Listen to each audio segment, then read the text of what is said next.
Akhirnya soal Melayu ini. Ada yang menyatakan ya, Perdana Menteri harus Melayu, dan ini dapat tak dipertikaikan.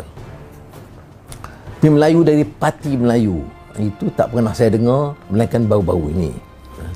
Saudara, soal Melayu ini mesti ditangani.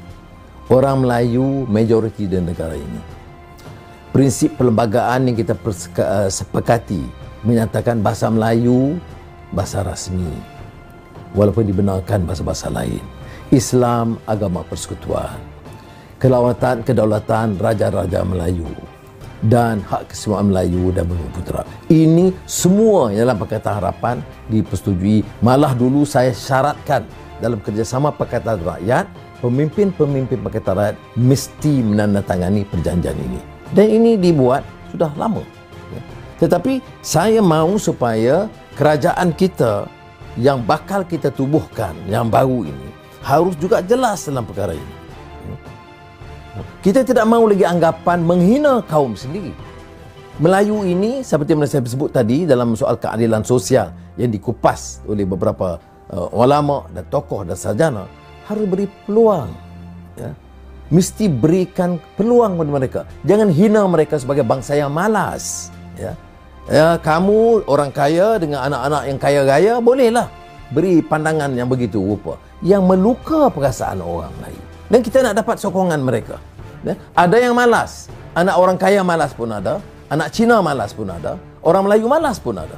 Ya? Tetapi tanggungjawab kita pada pemerintah ialah memberikan mereka, memberdaya mereka, memberikan peluang kepada mereka supaya dapat bersaing, berikan kemudahan. Ya. Saya dari kampung Cokot Pun, Bukit Mentajam. Kalau tidak beri peluang ke Kolej Melayu Kuala Kangsar, belum tentu saya boleh lepas masuk ke universiti. Kerana saya di kampung, di antara yang pertama masuk ke universiti. Begitu juga ramai MRSM, Sekolah Menengah Sains. Itu semua peluang cara kita membantu anak-anak kita. Ya. Tapi bukan dengan menghina mereka, atau bukan cara diskriminasi dan menghina pula kaum lain. Ya. Melayu miskin sebab Cina. Ada pula satu Melayu miskin sebab malas. Melayu miskin sebab Cina. Sebab itu dalam keadaan dulu, saya ingat lagi sebelum kekalahan teruk dan parah Tanjung Piai, saya mengusulkan kepada Perdana Menteri, luluskanlah peruntukan segera untuk yang miskin, petani, nelayan, peneroka, pekerja miskin, untuk meringankan beban mereka. Tak ada makna kita nak salahkan orang itu, kementerian ini, kementerian ini, tapi tidak dilakukan.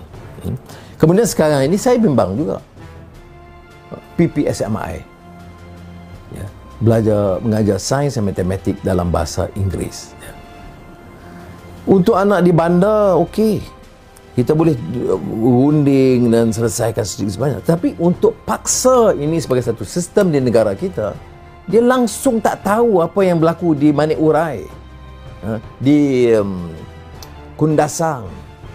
Mungkin Kundasang biasa lebih dengan bahasa Inggeris, tapi saya tahu kalau di Cerok Kudung, di Ulu Tembeling, guru yang mampu mengajar dalam bahasa Inggeris pun tidak ada. Jadi kawan-kawan saya di bandar, di kota, saya minta selain daripada mahu mengangkat keupayaan bahasa Inggeris, yang kita tidak halang, tapi martabatkan dulu bahasa Melayu, bahasa ilmu, dan jangan tekan dan laksanakan program yang akan mengakibatkan kerugian kepada kaum Melayu. Ini yang orang Melayu bangkit marah ni sebab itu, ya.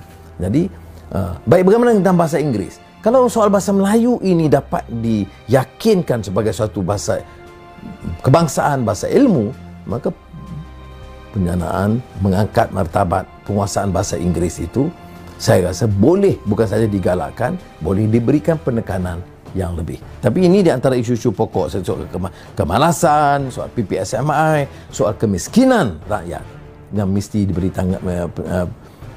tumpuan dalam usaha kita. Jadi oleh demikian, bagi saya bukan soal jajah Parti Melayu. Kita dah 62 tahun ni Parti Melayu yang perintah Malaysia ni, ya. Melayu kekal miskin. Saham Bumi Putera puluh bilion hilang. Tanah Rizab Melayu hilang. Ya. Jadi kita balik kepada pangkal soal dasar, urus tadbir, good governance untuk semua di negara kita.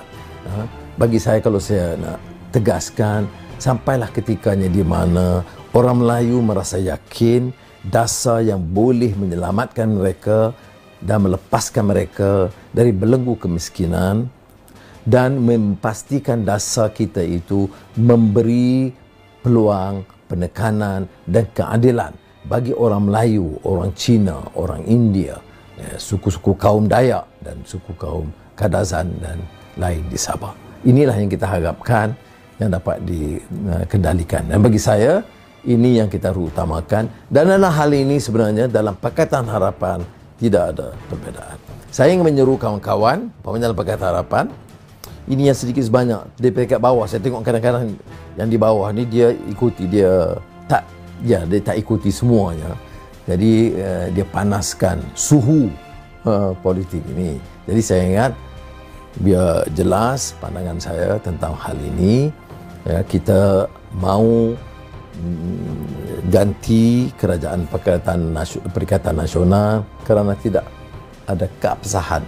Ada yang dikatakan politics of legitimacy, maknanya tidak legitimate, ya. Kerana dilakukan oleh pengkhianatan, memang ada kesalahan-kesalahan besar, dan oleh demikian kita harus kuatkan mufakat kita. Ada kenyataan mengatakan apakah ini bermakna Pakatan Harapan saja? Tidak.